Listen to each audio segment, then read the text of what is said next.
Are we live?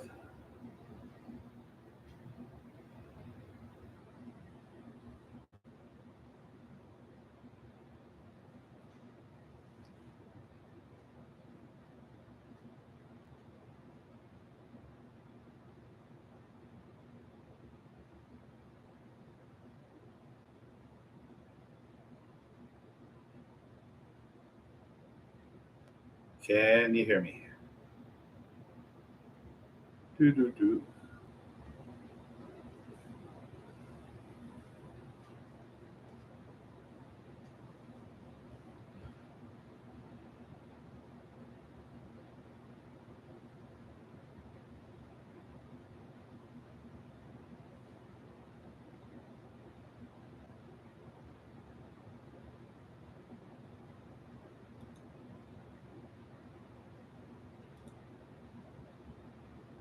Do, do, do, do, do.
Do, do, do, do. Doodaloo, doodaloo, doodaloo, doodaloo. Somebody was here and they left. Bummer, bummer, bummer.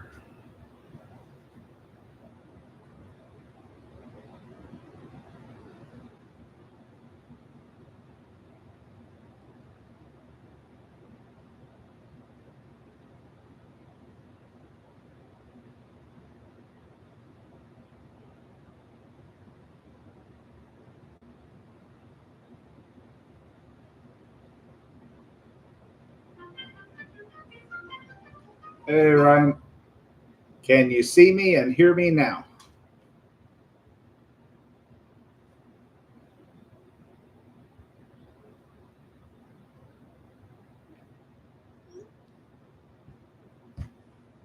Hey, cool. Does it seem like it's streaming normally, or is it jumpy and jerky, or how is it?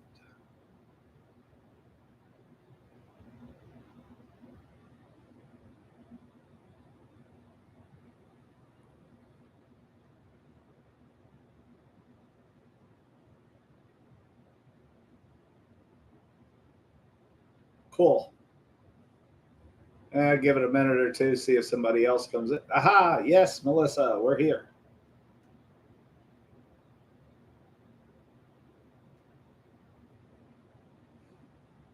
Been a rough morning.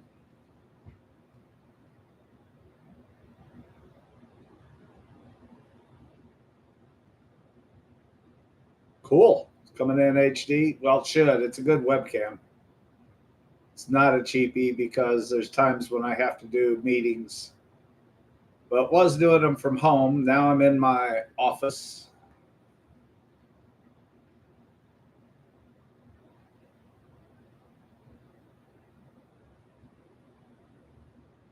Thank you, Patrick. Yes, it's working.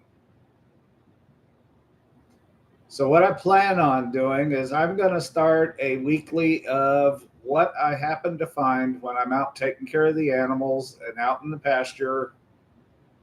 And that this past week, I ran across some. Let's see now if I can get this to focus because it's not going to want to because it's trying to focus. There we go. Chronoid impressions, which are pretty good. Eventually, I want to get one of those microscopes, the digital ones that, yeah.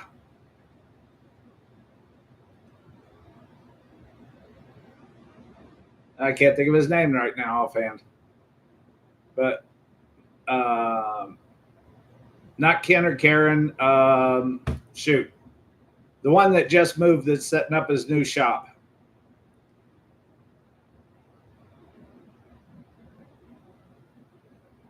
Jared, that's it. Jared showcased a couple of them. I did like the newer one that he got. So I want to pick one of those up too. And I don't know if you're going to be able to see this one, but right here, okay, I got to get used to this right left thing. Right here is another chronoid that's actually in the rock still. So hopefully at some point, come on. Yeah. It's hard to get it to do what you want it to do sometimes in focusing. But to be able to look at those and be able to get them under a microscope. And then I also found this piece of red desert jasper. And from the shape of it, and I know you're not going to be able to see the texture on the outside here, but I think this may have been a piece of a limb cast. Just because it has some of that tree-like, stick-like texture on the outside.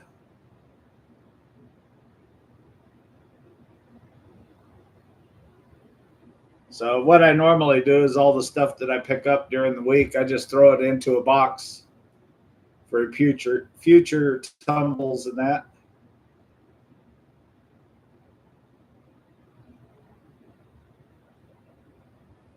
Okay, yeah.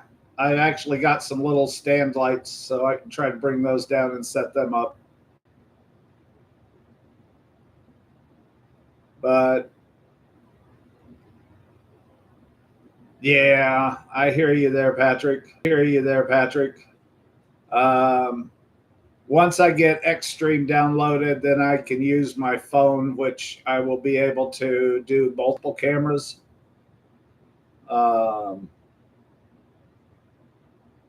Because I got my iPhone, but then I also have two LGs that have high def cams on them that I use for B-roll and stuff like that.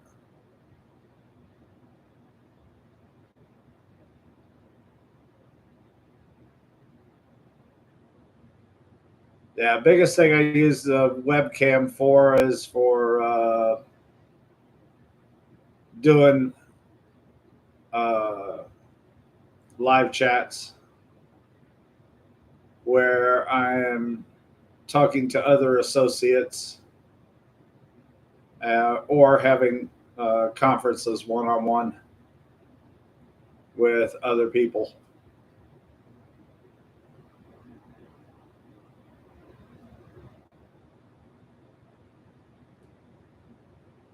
Which seems to work out pretty darn good for the most part.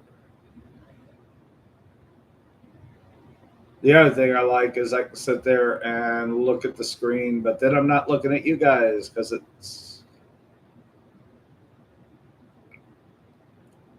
need to get a USB extension because I've got a big screen TV for my monitor, and of course this is my fancy desktop computer, which is a high-speed gaming computer. At home, I use my laptop.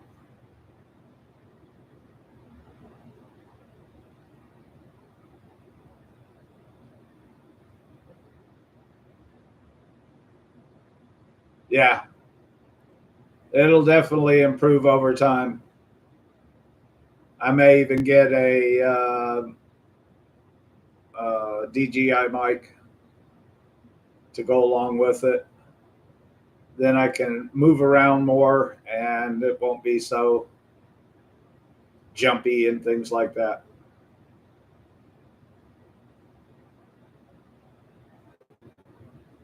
Luckily, I have a buddy of mine who does airgun web TV. So I get a lot of his hand-me-downs as he upgrades, which is cool.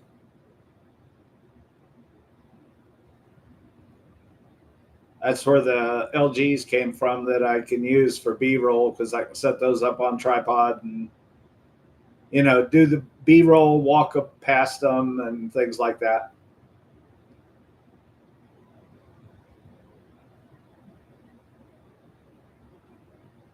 So I think somebody ought to sit there and put out a camera, a video at the end of the year without cutting it up. You know, it shows them walking on past the camera and heading down the path. And then all of a sudden they come running back to grab the camera.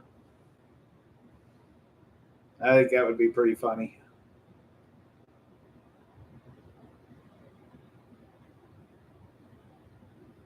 I did finally get one thing that I wanted this week. I paid for it. I still want to go out and find one on my own. Let's see if I can do this without the camera going crazy. I bought me a trilobite.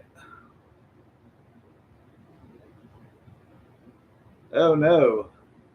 Did something happen on your end, Ryan? Or did everybody lose me? Okay.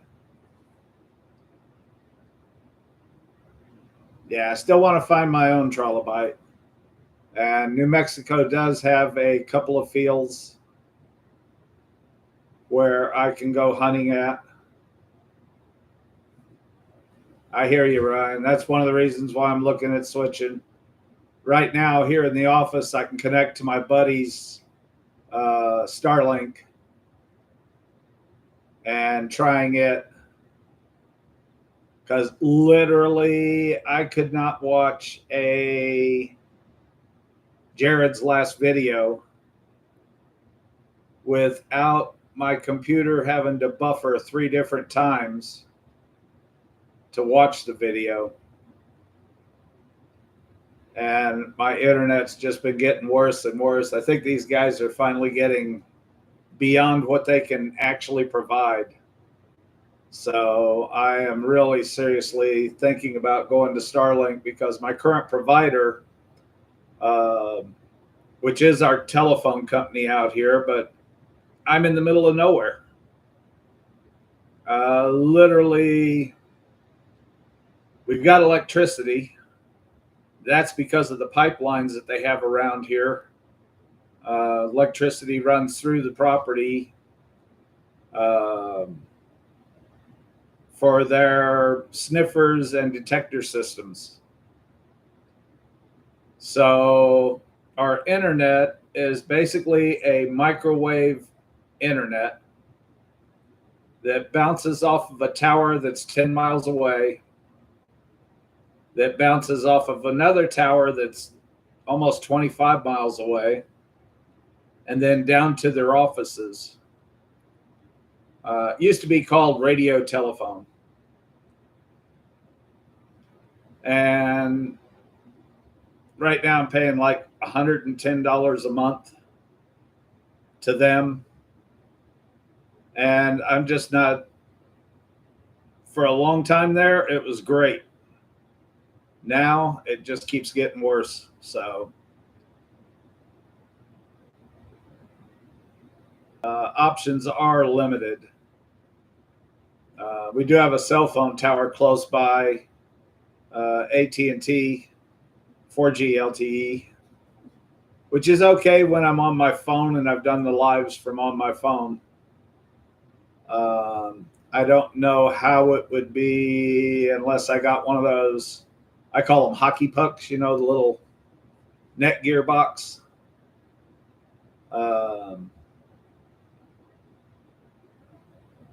Luckily, I have unlimited data on my plan. So I could do a bunch of that on the phone when I'm out and about. But I mean, if I'm paying $110 a month and getting crappy service, then I might as well give that money to Starlink if it's going to work and allow me to stream. So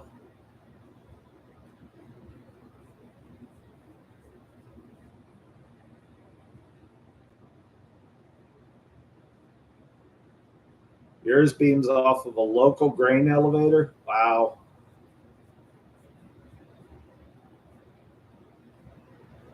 That'd be susceptible to high winds and bad weather too, wouldn't it, Ryan?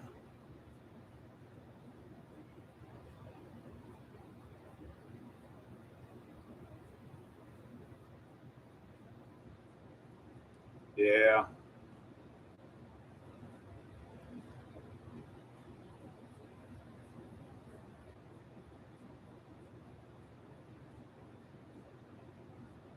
It shows we got somebody else in here, but I don't see no chat.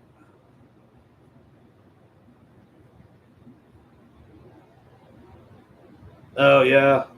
Yeah, I can see where that would be a problem too. Of course, as far out as we are out here, we've got a backup generator to provide power for us.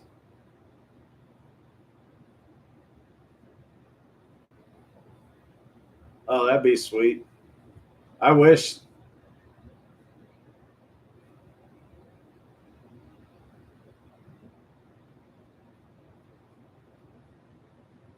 Oh, bummer, Melissa.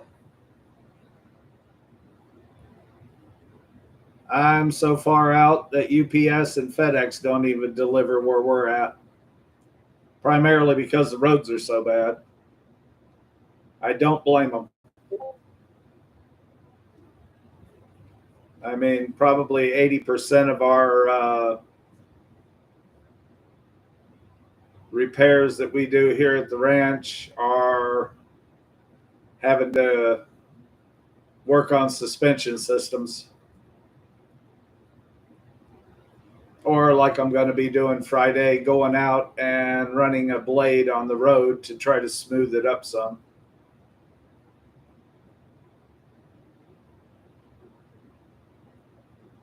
Because we are literally in the middle of nowhere.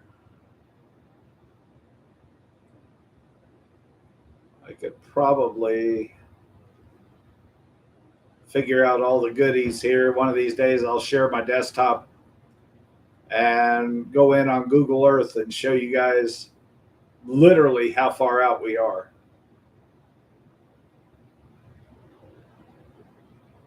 I am in far west Texas.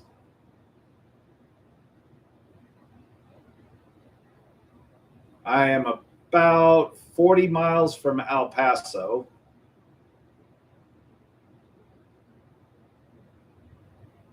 I don't know, Melissa. I probably will do it like Saturday mornings Um, it's really the only day that I'm completely freed up. Uh, Monday through Friday, I've got uh, Monday through Friday, I've got all the stuff here on the ranch. I'm the only person right now taking care of all the infrastructure. So anything that's electrical, plumbing, you name it. Um, one day a week, I go into town and I pick up mail and drop off packages and run around, pick up parts and things like that that I need. We do have other people here at the ranch, so they go other days of the week. Um, but yeah, the one who's responsible for all the infrastructure. So that keeps me busy. And then also I have the animals. And I'll have to share my new pair of uh, fur babies that I got this week.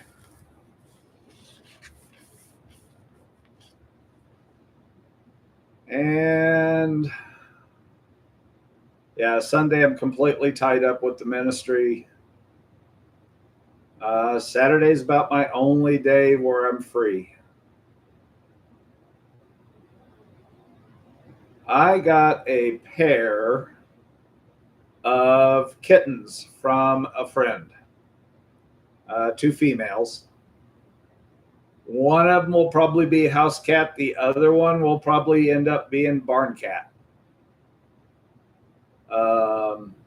Although looking at them, they are both calicos, which I didn't realize. Oh, yeah. I've got one black cat right now that is my ranch cat. Every time I go out to animals to feed or water them or even take a walk out in the pasture, I've got a little black shadow that follows me around everywhere I go.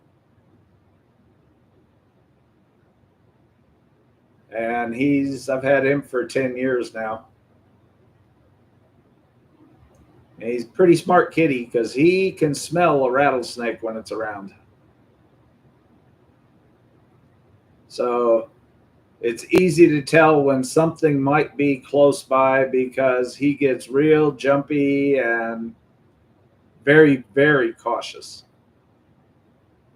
He's really a cool cat. Unfortunately, he's a male and he sprays everything.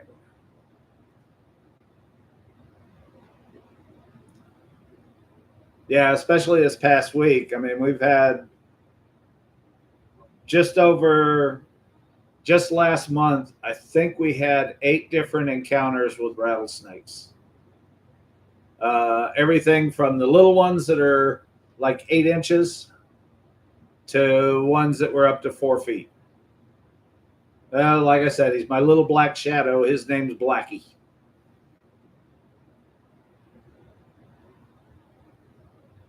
Midnight was his predecessor.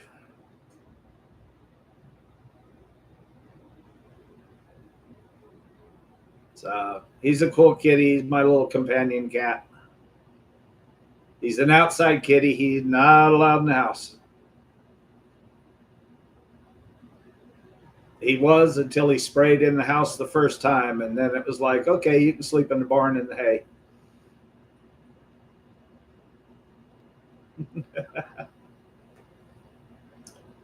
Yeah, the white cat that I had before Blackie and Midnight was Snowball. And she was a sweetie. She stayed inside 90% of the time. Oh, I hear you. Yeah, it's bad enough where you got to keep the windows up in the vehicles. And, if you don't want it sprayed, you've got to, yeah. I will post pictures of the kittens probably this evening or tomorrow. Uh, let's see. Tomorrow is my water day. So we have 6 tanks around the ranch that are 2,500-gallon tanks. We have a deep well. And Thursday, I have to make sure all of the water tanks are topped off.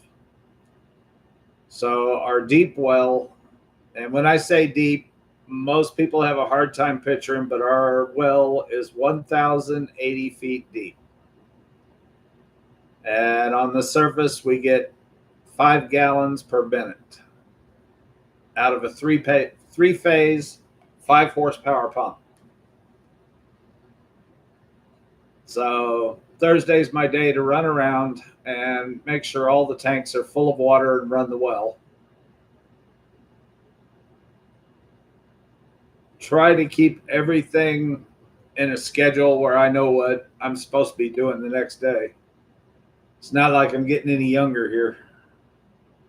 And more of the darker colors are going away and the lighter ones are coming out. Yeah, it's extremely deep. When you're getting water in the desert, probably about,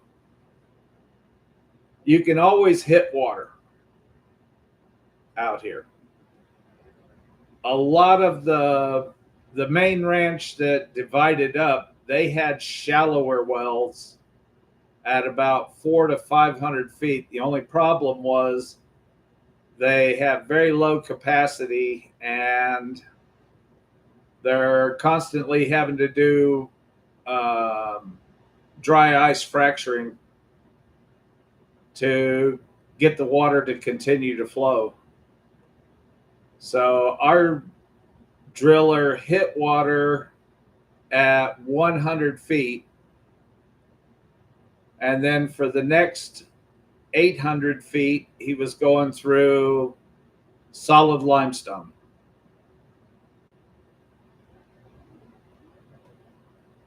So it wasn't a cheap well.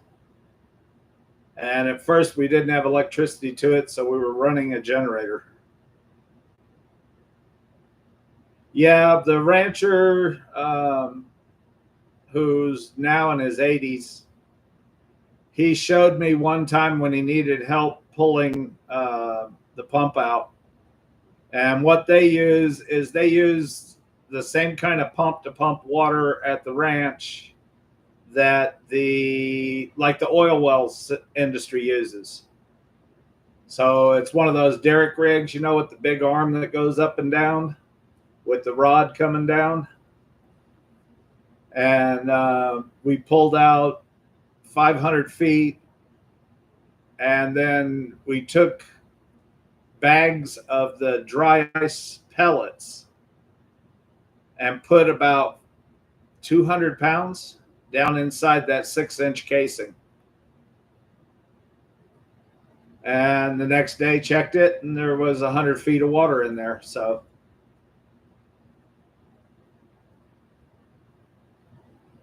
yeah, it just kind of freezes the ground and then recracks it, so it allows water to come back in again.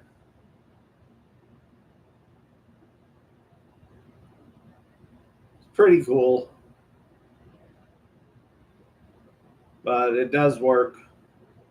Luckily, ours, the only thing I've ever had to do was replace part of the pipe. I've got a submersible well down in the bottom. And we had a 600-foot rebound once it broke through the 1,080-foot layer.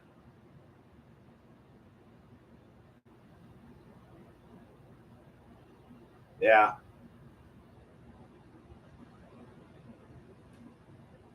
Yeah, I didn't know nothing about it until he had me helping that one time. And I thought it was actually a pretty interesting way to do it. I mean, I know there's guys out there that do hydrofracking where they use a high pressure pump.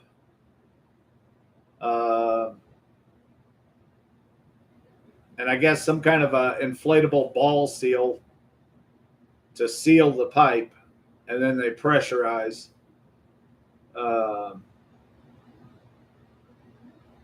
It's probably the same thing that they're doing about 100 miles from us that gives us a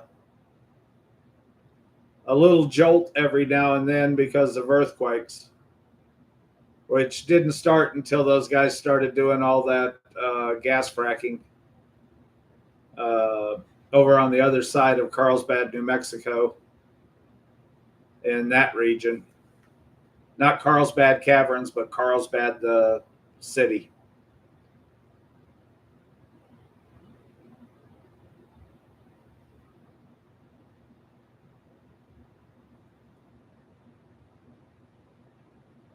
Hi, Karen.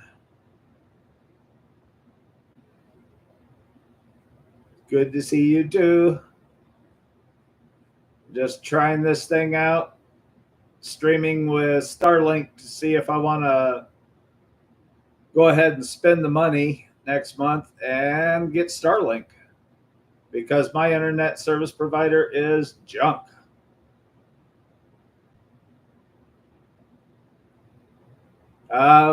That's what I'm using right now. It's a friend of mine's that I'm connected to. In my office, we've got 3 different internets. I normally connect to the chapel internet, but he told me to get up on here and try streaming to see if it works, to see if I want to go ahead and spend the money and drop my current service provider, which I think I'm going to, because this seems to be working well now that I figured out how to connect the camera, which this is just webcam. I'll be doing something different later on.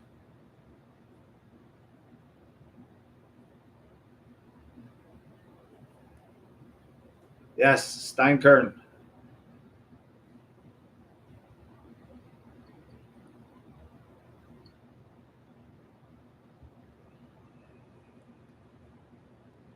Hi, Daniel. Welcome to the Starlink test.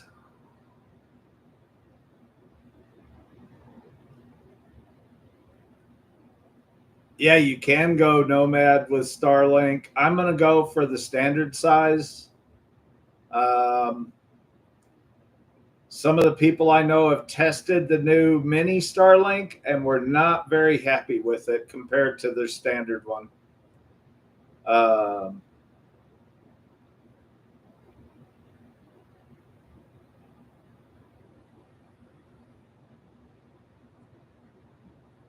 Cool, Patrick. Thanks. Thanks for the input.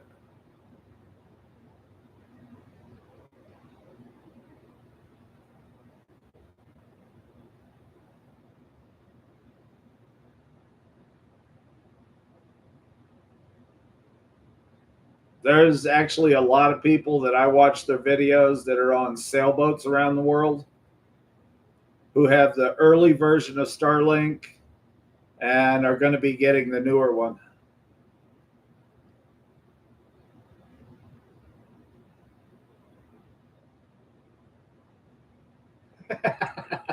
Yeah, you got to run that ceiling fan there, Karen. You got to get that signal boost.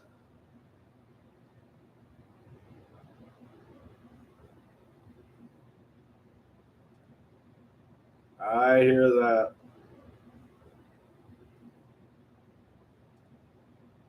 I hear that.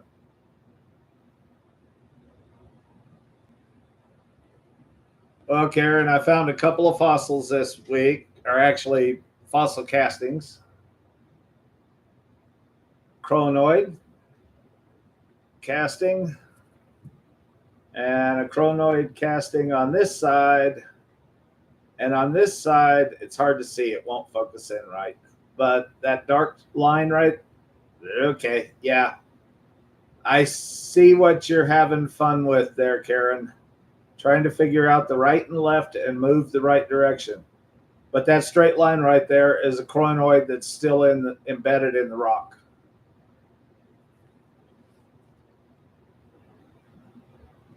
And then I found this nice piece of desert red jasper that I believe, looking at the texture, if I can get it to focus again, The texture, I think this is a limb cast. That's from all walking around behind the little animals out in the pasture. Yeah, that's from the pasture.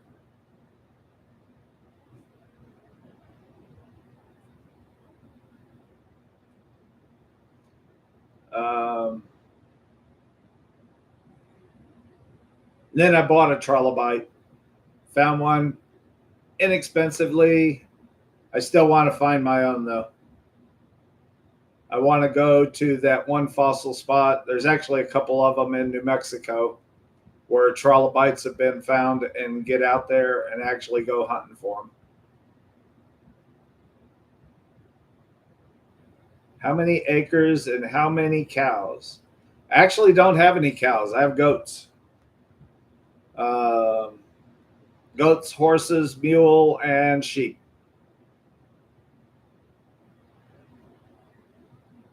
Actually was talking to one of the ranchers the other day to see about picking up a young calf bull to raise for meat. And he told me he didn't have any, but he knows right now they are getting about 500 for a calf, for a bull calf. So I'm like, okay, yep, this year's been too dry. I'd have to feed them all the time and pay for the food, so not really worth it.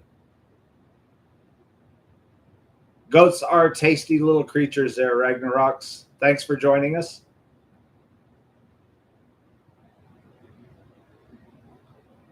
And the milk's also good, too. So I've got miniatures that are Nubian and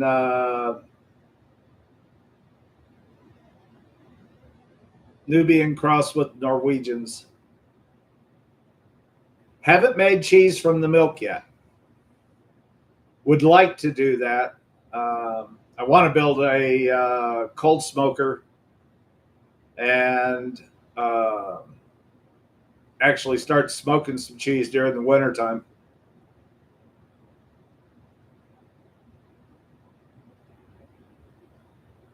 Goat is some very good meat. It really is.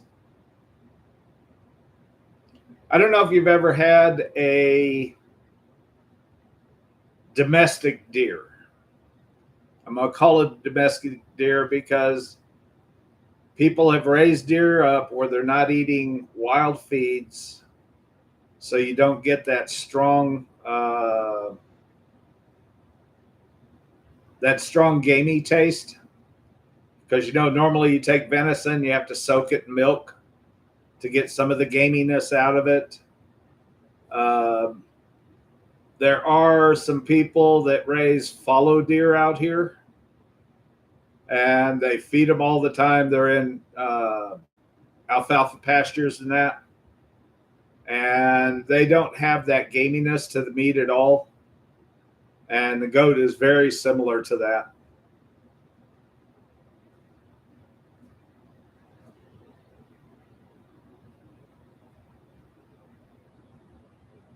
Oh, yeah.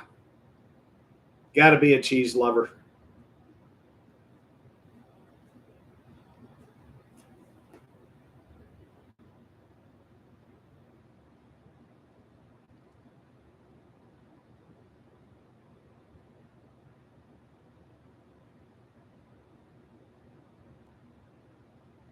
Ah, cool, Ragnarok.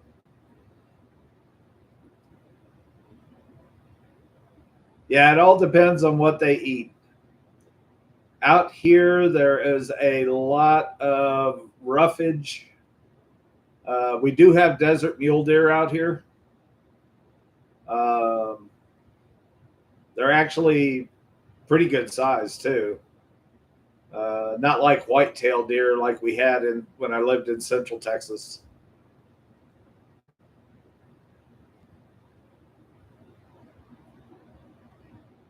We have antelope out here too, pronghorn antelope. The only thing is the state of Texas, when they decide that it's time to cull the herd that's north of us, they will do a lottery. And you pay about $500 to get into the lottery. And if you win or get selected, you get one. And of course, if you don't get selected, you don't get the money back. So Texas has their ways of doing things.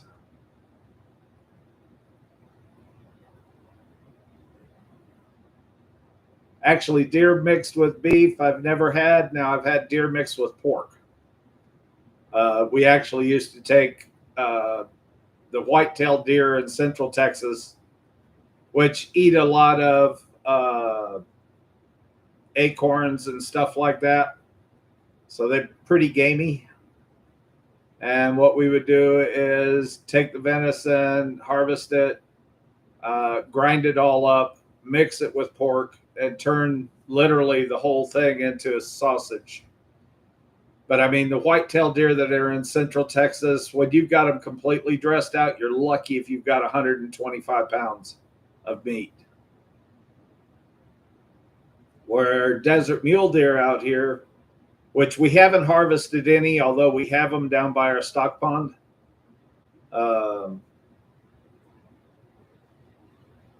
From talking to others out here that do have hunted them, they dress out at about 250. So big difference between the desert mule tail and the desert mule deer and the white-tailed deer.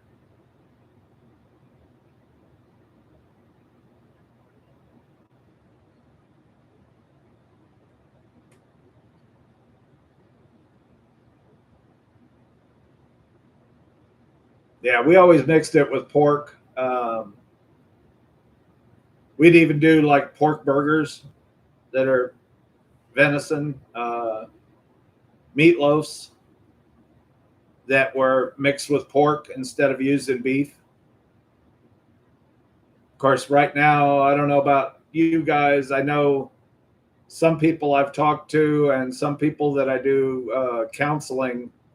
One's in Massachusetts. He said they are paying like $15 a pound right now for beef, for hamburger.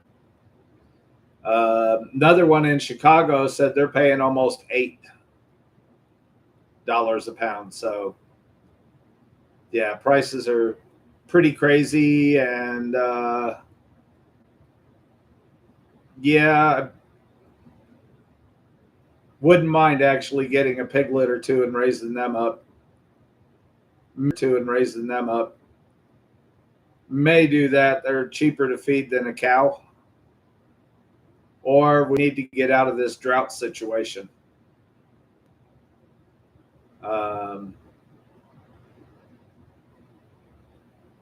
Right now, I'm feeding the horses once a day and the goats once a day, and they're out on the pasture all day long. There's not a lot out there for them to eat. Mostly what they're eating is mesquite leaves off of the mesquite, because we did not get our monsoon season this year has been almost a bust. We are probably, for the year, 8 inches behind.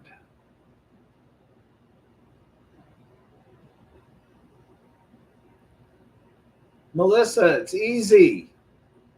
You just name them things like pork chop, bacon, rumpy for rump roasts.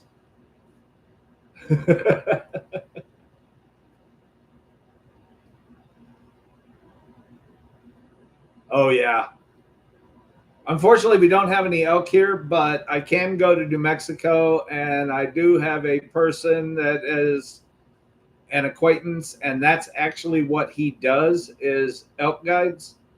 I'm not sure what an out-of-state license would cost, but I would love to. I know last year they did, because of their drought situation, his first couple of hunts, they couldn't even find an elk. But then he went to a different area and was guiding there, and they finally did get 2 elk for themselves, and of course some for the people he was guiding. Hey, Opal Guy, thanks for joining us.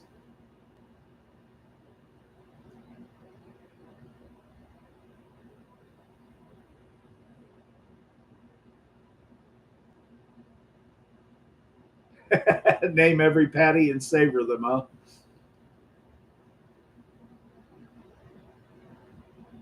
Yeah, I was thinking about doing the cow thing, but when I sat there and put pen to paper and the cost of feed in that to even to raise up a yearling um, would just be too much money right now. I mean, we do most of our shopping for meat and stuff at Sam's and Costco and Restaurant Depot because we are a ranch. We feed 9 people every night.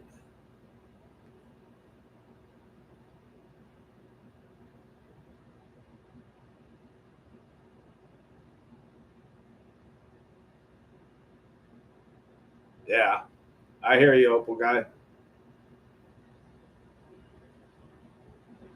Now we do have uh, the javelina hogs out here. Never hunted them. Don't know if I want to try to eat one of those or not.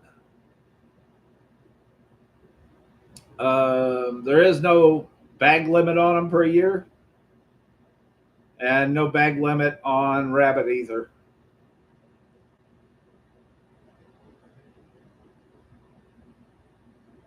There is a diversity of meat out here, though. I feed probably every night when I feed the animals. I throw some grain out to quail and dove. And I probably got 50 quail that come in and eat every night. But we were so dry this year that they hardly even had any young. I've seen 2 groups and saw one of them just last night that had about 10 young, which are cute because they're like maybe 2 inches tall.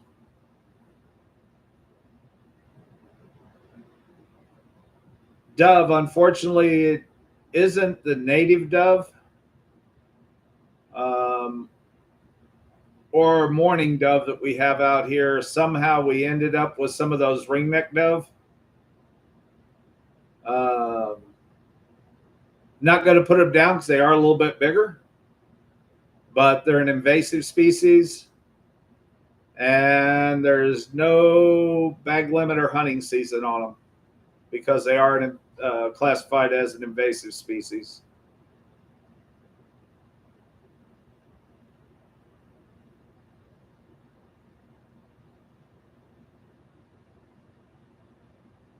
Oh yeah, javelinas do eat everything.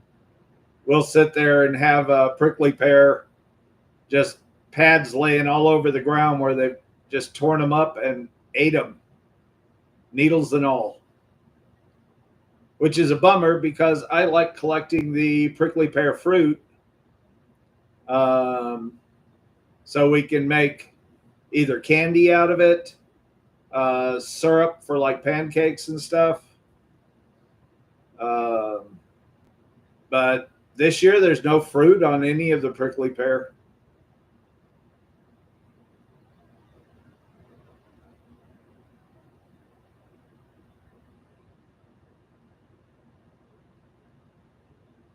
Prickly pear is good. I also like going into the fire zones, the forest fire zones. Um, the year after the fire, they have what they call fireweed that grows, and that stuff makes the best syrup. Well, guys, I thank you for joining me, and I am going to head out. It is lunchtime. So thanks for joining. Been nice talking to y'all and reading the chat. And we'll see you real soon. Y'all have a great day. See ya.